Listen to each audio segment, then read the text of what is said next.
You know, they have all the different kinds of moms in the neighborhood. You know what I'm talking about. There's like the cupcake moms that do all the baking, and they're the ones that show up at the school parties. And then you have like the Pinterest moms that do all the craftsy stuff, and their house is always beautifully decorated. You got the party moms that invite the whole neighborhood over for the swim party. Yeah, all those moms. Yeah, I wasn't that mom. I was that mom. My job in the neighborhood was to make all the other mothers in the neighborhood feel better about themselves, because, you know, as they looked at their own failings as a mother, they could look at me and say, well, at least I'm not Jamie. Her children are like feral cats roaming the neighborhood. And that was okay. I accepted this. Somebody needs to be that mom. But as my kids aged, my son hit the point where he was ready to go to college. And I thought, I know college. This is my chance to shine as a mom. I will be college mom. And so I got very involved. All those things I hadn't been engaged in before, I was very involved. We're doing applications, we're doing the visits, we're talking to everybody. Heck, I'm helping the other parents and the other kids. And when he got into college, I thought, this is great. I know how to do college. And so I was giving him lots of advice and suggestions, because kids love it when you do that. And when he went off to school and he was busy, so I was calling him regularly to say, hey, have you met with this advisor, and have you talked to this professor? And he quit responding to my calls, but you know, that's just a generational thing. They don't use the phone anyway. So I thought I'll text. So I started texting him suggestions and tips 4 or 5 times a day, and he wasn't responding, and I thought, gosh, he must be really busy at college. And so when he came home, I think he needed money, we were sitting around the table and we were talking, and I said, hey son, how's it going? Have you met with this person? Have you done this for him yet? And my middle school daughter, the wise one in the family, said, Mom, are you capable of having a conversation with him where you don't nag? I was nagging. She was right. And I didn't even realize I was doing it.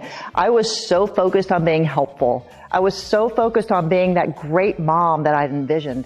I didn't even realize that I was torturing my son. And he had completely withdrawn from the conversation, and I hadn't even noticed it. And this happens in conversations. And so today we're going to look at, how do we recognize when the conversation's actually not happening, even though we think it may be? And what are the 4 things that we can do to get that conversation back on track so it's actually productive and profitable for everyone involved?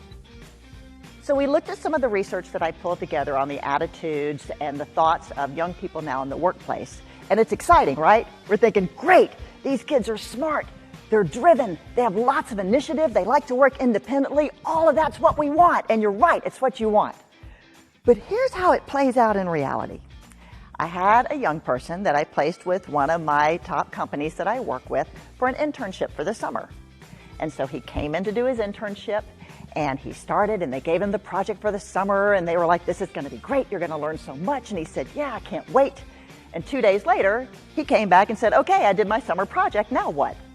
Now, one thing to know is this generation is really good at applying tools and finding automated solutions. Whatever problem you have, there's an app for that. They know what it is. So he solved the whole summer's problem in 2 days and went to the manager and said, now what? And the manager said, well, why don't you ask around and see if you can find another project to work on? And he said, okay, I'm on it. So the student, not wanting to bother any of his coworkers because they looked really busy, decided to go out and call some of the key corporate clients of the company, specifically the CEOs. Might as well start at the top. And said, hey, what more could we be doing for your organization than we're already doing? And then talking to them, got some feedback, and then it came out, he said, well, would it be helpful if we did some training for you on how we're investing your money and managing your resources? And the CEO said, yeah, that'd be good. And he said, all right. He called up Goldman Sachs in New York and said, hey, would you be willing to fly down to Houston and do a presentation for some CEOs over investment strategy and how we manage their money? And Goldman said, sure, we'll send a contract. And he said, great. And then he called the Hilton and he said, hey, can I reserve a ballroom so Goldman Sachs can come and do a presentation to a bunch of CEOs this summer? And they said, no problem, we'll send a contract. The manager found out when his student intern presented him with the contracts to sign. At which point, the manager called me and yelled at me, because that seems to be what they do. And he said, what's wrong with your student? And I said, well, The story you're telling me, it looks like he's really bright. He has a lot of initiative. He's a good creative problem solver. Sounds like you got a good one. And he said, yeah, but did you hear what he did? I said, yeah. Why did he do that? Well, you told him to find something to do. Well, he should have known better to do what he did. I said, well, apparently he didn't. So let's look at how we can keep this from happening again. And I get these calls again and again because you think about the student. This is the one you want on your team, right? You want the smart one. You want the driven one. You want the problem solver. You just want him to do it within the context of your company and how it works. He's never done that before. He doesn't know how to do it. And these types of misunderstandings happen over and over again. And they don't have to be the end of the world. They can be easily managed. And today we're going to talk about the 4 things I see companies do the most that prevent them from getting the full profit and productivity that they can from their youngest employees, because they can be your very, very best if you manage them right. So let's get started. The truth is, having a constructive, rational conversation when you're under stress, that's not normal. That's not normal, natural behavior. I mean, think about it. All of us have a little caveman deep down inside of us, right? And that little caveman, way back when it was living in the caves with the other cave people, it knew the only way to survive and not get eaten by the dinosaur is to stay in the group. And so it's a matter of life or death to stay in the group. And so when you're in a conflict situation, no matter how rational you are as a civilized human being, that little caveman jumps up and says, conflict? Oh, that's scary, because if we get kicked out of this relationship, we could die. And it reacts just like a dinosaur's coming after you. And it dumps all of this adrenaline.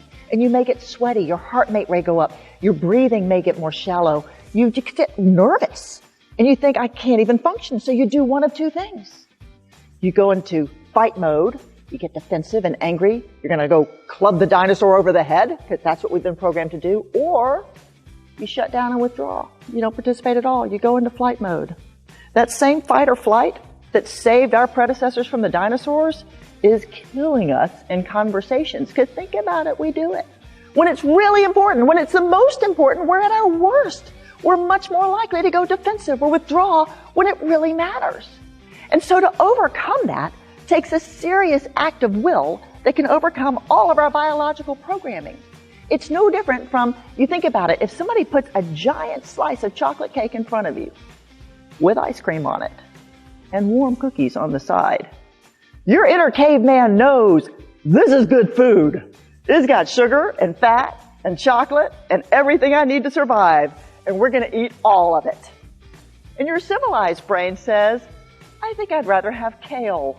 Because kale, I mean, seriously, have you ever really wanted kale? Anyone that's eating kale is doing it as an act of will. And those of you that say you love kale, eat it raw. Tell me you love it. It takes an act of will. Same thing. To say, I'm going to come out of this fight or flight in this conflict situation and go into a rational, constructive, productive conversation takes that same strength and act of will that refusing that chocolate cake does. It's not natural. So to overcome it takes some training and takes some practice. So today we're going to come up with 3 simple steps that can help you overcome these barriers. But here's the real challenge.